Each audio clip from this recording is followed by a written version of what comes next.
हमारी लाइफ है पर उसे कंट्रोल कोई और कर रहा है। क्या लगता है कितनी सच्चाई है इस बात में? अब कुछ लोग बोलेंगे कि मेरी लाइफ है, मेरे डिसीजंस हैं, मैं जो सोचता हूँ उसी हिसाब से अपने डिसीजंस लेता हूँ। चलो मैं आप लोगों को एक कहानी सुनाता हूँ। कल रात मैं और मेरे दोस्त आपस में चैटिंग कर रहे थे, तो मैंने अपने दोस्त को बोला कि मुझे आइसक्रीम खाने का बहुत मन कर रहा है। तो उसने बोला कि काफी रात हो गई है, अभी आइसक्रीम तो नहीं मिलेगी, हम लोग कल कभी खा लेंगे। तो ये टॉपिक यहीं क्लोज हो गया और हम लोग सो गए। लेकिन अगले दिन जब मैं सो के उठा तो मुझे एक नोटिफिकेशन आता है मेरे मोबाइल फोन पे, जिससे मुझे बहुत ही ज्यादा डिस्काउंटेड प्राइस पे आइसक्रीम मिल रही थी। तो आपको क्या लगता है कि ये सिर्फ एक कोइंसिडेंस था? नहीं, इसे बोलते हैं एडवर्टाइजमेंट। एडवर्टाइजमेंट की दुनिया, इंटरनेट पे हम जो भी कुछ करते हैं वो सारा उन कंपनीज के लिए डाटा होता है, और उन डाटा को बेचकर वो बहुत सारा प्रॉफिट्स कमा लेती हैं। तो डाटा एक एसेट है उन कंपनीज के लिए, और प्राइवेसी इज अ मिथ, ये एकदम बिल्कुल सही बात है। तो सॉल्यूशन क्या है? सॉल्यूशन है वेब 3.0, जिसके बारे में आगे हम इस वीडियो में बात करने वाले हैं कि क्यों इसका इतना ज्यादा हल्ला हो रहा है, क्यों इसकी इतनी ज्यादा हाइप बनी हुई है। तो ये सारा कुछ हम जानेंगे इस वीडियो में।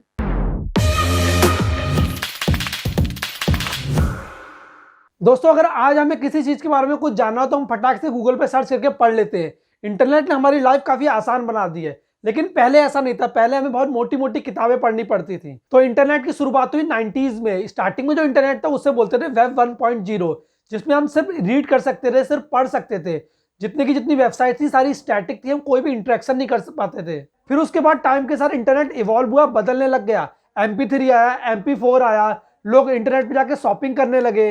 अब हम इस पे कंटेंट भी क्रिएट कर सकते थे। तो ये जो फेज आया जहां पे हम सिर्फ कंज्यूमर नहीं थे, हम क्रिएटर भी थे, हम शॉपर भी थे, हम एंगेजमेंट भी कर रहे थे। तो इस फेज को बोलते हैं वेब 2.0, और ये शुरू हुआ सन 2004 के आसपास। फिर ये कंपनीज हमारा एक्सपीरियंस अच्छा करने के लिए हमारा डाटा भी लेने लग गई। अगर मैं बात करूं फेसबुक की, तो ये पता नहीं कौन कौन सी हमारी परमिशंस ले लेती हैं, और उसके बिहाफ पे हमें बहुत सारे एडवर्टाइजमेंट दिखाती हैं, जो कि हमारे इंटरेस्ट के अकॉर्डिंग होता है। तो हमें भी इससे कोई दिक्कत नहीं होती, और कंफर्टेबली हमने अपना सारा टाइम कंपनीज के साथ शेयर कर दिया।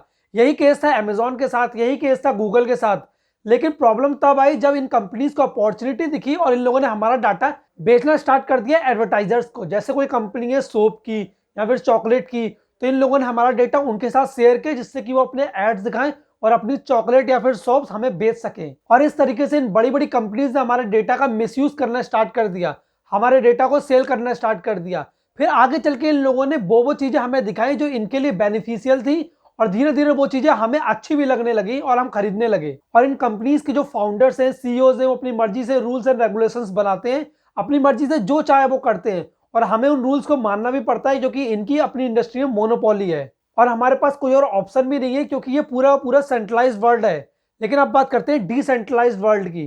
ये एक ऐसा वर्ल्ड है इसमें हमारे सारे सोशल मीडिया, सारे सर्च इंजन, सारे मार्केट प्लेस, सबका सब डिसेंट्रलाइज्ड है। इसे कोई भी सीईओ या फिर फाउंडर इसे कंट्रोल नहीं करता है। और इस वर्ल्ड में हम सिर्फ यूजर्स नहीं होंगे, हम ओनर भी होंगे अपने कंटेंट के, अपने डाटा के।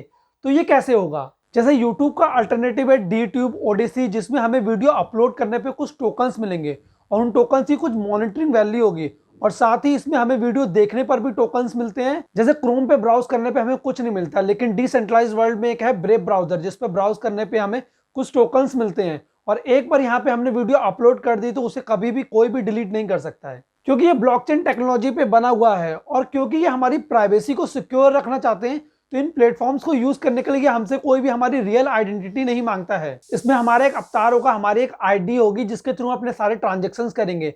जैसे कि अमेजॉन पे हमें अपना नाम, अपना बैंक अकाउंट देना पड़ता है, लेकिन इस डिसेंट्रलाइज्ड वर्ल्ड के अमेजॉन में हमें सिर्फ अपनी मेटामास्क की आईडी देनी होगी, और जिसके थ्रू हम सारे ट्रांजेक्शन करेंगे। मेटामास्क एक ऐसा वॉलेट है जिसमें हम अपने सारे इथेरियम या फिर अपने बिटकॉइंस इसमें रखते हैं। तो इस मेटामास्क के वॉलेट को हम उन प्लेटफॉर्म्स को देंगे, और जिसके थ्रू हम सारे परचेसेस करेंगे। तो ये है वेब 3.0 की दुनिया।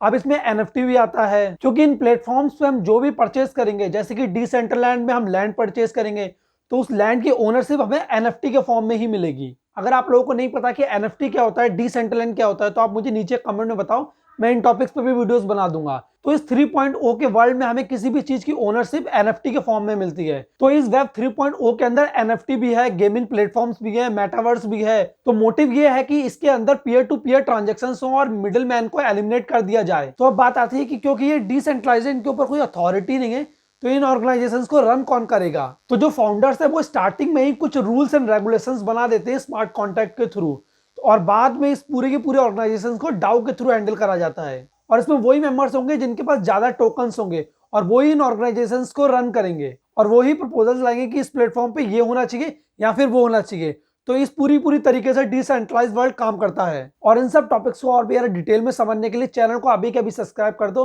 हम आगे फ्यूचर में और भी ज्यादा इंटरेस्टिंग टॉपिक्स पे वीडियोस लाने वाले। तो चलिए इसी के साथ ये वीडियो खत्म होती है। लाइक कर देना, सब्सक्राइब कर देना और नीचे कमेंट में देना वीडियो कैसे लगी। Good bye.